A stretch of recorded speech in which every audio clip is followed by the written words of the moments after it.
Welcome back to my channel. मैं हूं doctor Pakeezah और आज जो टॉपिक मैं आप लोगों के साथ डिस्कस करने जा रही हूं वो एक बहुत ही सीरियस मेडिकल इशू है जिसका नाम है एंग्जाइटी। सबसे पहले मैं आपको बताती हूं कि एंग्जाइटी बेसिकली होती क्या है। एंग्जाइटी का मतलब है कि ऐसी कंडीशन जिसमें आपको डर, खौफ, बेचैनी या फिर परेशानी महसूस हो। एंग्जाइटी बेसिकली दो तरह की होती है, एक शॉर्ट टर्म एंग्जाइटी और दूसरी long term anxiety. Short term anxiety एक नॉर्मल कंडीशन है जिसमें आई थिंक दुनिया के हर इंसान ने वो कभी ना कभी अपनी लाइफ में एक्सपीरियंस की होती है। फॉर एग्ज़ाम्पल इसकी मैं आपको मिसाल इस तरह से दे सकती हूँ कि स्टूडेंट्स जो हैं जब उनका रिज़ल्ट आना होता है तो ख़ास तौर पे उनको एंग्जाइटी उस वक्त हो रही होती है। फिर इसी तरह से अगर कोई प्रोफेशनल है और उसे किसी जगह प्रेजेंटेशन देनी है तो उसे भी उस जगह पे एंग्जाइटी जो है वो फील हो रही होती है।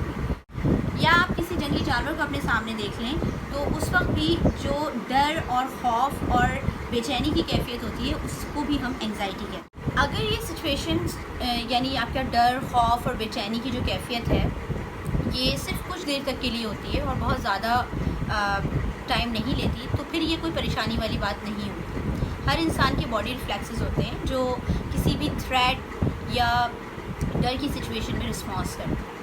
लेकिन अगर यही चीज़ें बार बार होने लगें यानी आपको हर सिचुएशन के अंदर डर लगना शुरू हो जाए तो फिर ये जो है वो सीरियस एंग्जाइटी डिसऑर्डर्स की तरफ लीड कर जाती है जो कि एक सीरियस मेडिकल कंडीशन है। और इसको ट्रीट करना भी उतना ही ज़रूरी है जितना कि हम किसी दूसरी बीमारी जो कि जैसे कि डायबिटीज़ है या हार्ट अटैक है या ऐसी दूसरी बीमारियों को हम जितना सीरियस लेते हैं इस सिचुएशन को भी उतना ही सीरियस लेते हैं। अब मैं आपको बताती हूँ कि एंग्जाइटी बेसिकली होने की वजूहात क्या हैं। एंग्जाइटी इनहेरिटेड भी हो सकती है।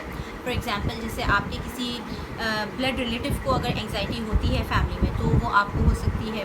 फिर दूसरा जैसे जो लोग ड्रग एडिक्टेड होते हैं और ड्रग्स का बहुत ज़्यादा यूज़ करते हैं या अल्कोहल यूज़ करते हैं या हैवी स्मोक करते हैं वो भी उनकी लाइफ में भी एंग्जाइटी के बहुत एपिसोड्स जो है होने का ख़तरा होता है। इसी तरह जो लोग बहुत ज़्यादा ट्रॉमेटिकल कंडीशन से गुजरे होते हैं, किसी सीरियस ट्रॉमा से गुजरे होते हैं, उनको भी एंग्जाइटी एपिसोड्स होने का बहुत ज़्यादा चांसेस होते हैं। मैं आपको बताती हूँ कि एंग्जाइटी की अलामात या उसके सिम्टम्स क्या क्या हो सकते हैं। पैनिक अटैक फॉर एग्ज़ाम्पल जैसे आपको बहुत ज़्यादा शदीद घबराहट होने लगे किसी भी बात से, कोई भी ऐसी सिचुएशन जैसे सर्दी है और उसमें आपको बहुत ज़्यादा पसीना आ रहा है तो ये भी एंग्जाइटी की एक अलामत है। दूसरा आपको कपकपाहट लग जाना, शिवरिंग होना, नींद का ना आना, बेख्वाबी की शिकायत होना। इसके अलावा अगर नींद आ भी जाए तो ख्वाब जो है वो बहुत ज़्यादा डरावने आना, मतली होना, उल्टी होना, इसके अलावा पेट दर्द होना या फिर बुरे बुरे ख़यालात आना, ये तमाम अलामात जो हैं वो एंग्जाइटी तो आहिस्ता आहिस्ता सोशली आइसोलेट होना शुरू हो जाते हैं और अपने गिर्द एक ऐसा दायरा बना लेते हैं जो उनके हिसाब से बिल्कुल ठीक होता है। यानी जो वो कर रहे हैं वो उनको सही लग रहा होता है और जो दूसरे लोग कर रहे होते हैं वो उनको गलत लग रहा होता है। और ऐसा बेसिकली इसलिए होता है क्योंकि वो हर जगह से अपने लिए थ्रेट महसूस कर रहे होते हैं, अपने आप को इनसिक्योर फील कर रहे होते हैं, अनसेफ फीलिंग्स होती हैं। अब ये ख़तरात जो हैं ये किसी भी तरह के हो सकते हैं, ये मेंटल भी हो सकते हैं, ये इमोशनल भी हो सकते हैं, ये सोशल भी हो सकते हैं या फिर ये फ़िज़िकल भी हो सकते हैं। जैसे अगर वो अपने सामने किसी जानवर को देख लेंगे और वो जानवर किसी ज़ू के पिंजरे में भी बंद है तब भी उनको यही फ़ील हो रहा होगा कि ये मुझे खा जाएगा, हालांकि वो उनको खा नहीं सकता है लेकिन फिर भी उनको यही फ़ील होगा कि ये मुझे ख़तरा पहुंचा सकता है, ये मेरे लिए थ्रेट बन सकता है। आसान लफ्ज़ों में अगर मैं आपको समझाऊं तो ये वो ख़तरात होते हैं जो सिर्फ़ उनके ख़यालात में होते हैं। ऐसे लोगों की अजम्पशंस होती हैं, वो सिर्फ ये सोच रहे होते हैं कि उनको ख़तरात हैं लेकिन ऐसा कुछ रियलिटी में नहीं होता। एंग्जाइटी ट्रीट करने के दो तरीके जो है मोस्टली कॉमन है, एक साइकोथेरेपी और दूसरा है मेडिकेशन। और कुछ कंडीशंस या कुछ केसेस के अंदर ये दोनों जो है कंबाइन करके भी इनका यूज़ किया जाता है।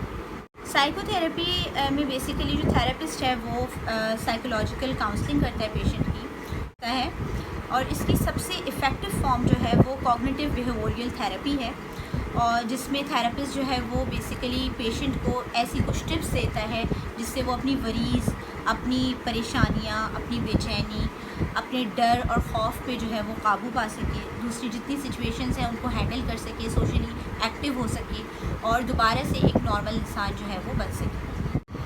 اچھا، انگزائٹی کو مینیج کرنے کے لیے جو میڈیکیشنز دیے جاتے ہیں وہ موسٹلی اینٹی ڈپریسنٹس ہوتے ہیں، جن میں بینزوڈائزپینز ہوتے ہیں ایز ویل ایز بسپیرون، اور دوسری اینٹی انگزائٹی ڈرگس جو ہیں وہ ڈاکٹرز موسٹلی ریکمینڈ کرتے ہیں۔ انگزائٹی کو ہم گھر میں کیسے اوور کم کر سکتے ہیں، اس کی میں آپ کو کچھ ٹپس دے دیتی ہوں۔